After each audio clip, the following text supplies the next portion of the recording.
ढेरा रंगदारी भइल अब होई खास हो, होखी भले धारा चाहे जीवन कारावास हो।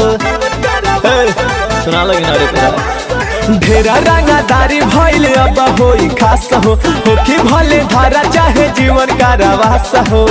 ऐसन कांड करब, ऐसन कांड करब, ऐसन कांड करब कवनो न जान करी हो, हथियार सफलाई चमरान करी हो। ऐसन कांड करब कवनो न जान करी हो, हथियार सफलाई चमरान करी हो।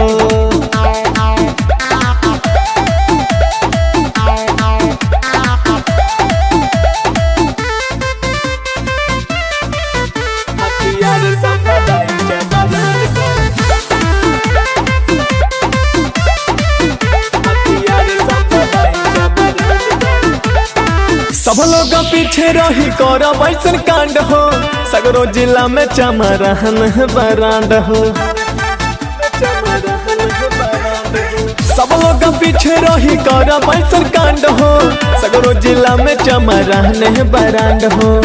ऐसन काम कइला के डर नइखे, बाकी पुलिस प्रशासन के डर नइखे। बेल हो जाई, बेल हो जाई, बेल हो जाई आई ताऊ सहन करी हो, हथियार सफलाई चमरान करी हो। ऐसन कांड करब कवनो न जान करी हो, हथियार सफलाई चमरान करी हो।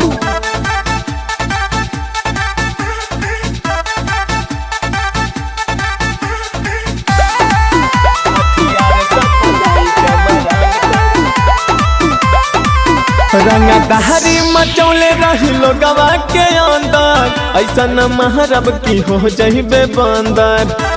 बुझाइल किनारे रंगदारी मचौले रही लोगवा के अंदर, ऐसा न महरब की हो जहिबे बंदर।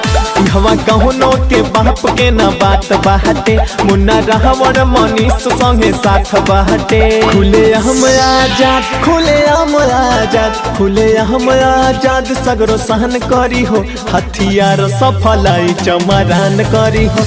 ऐसन कांड करब कवनो न जान करी हो, हथियार सफलाई चमरान करी हो।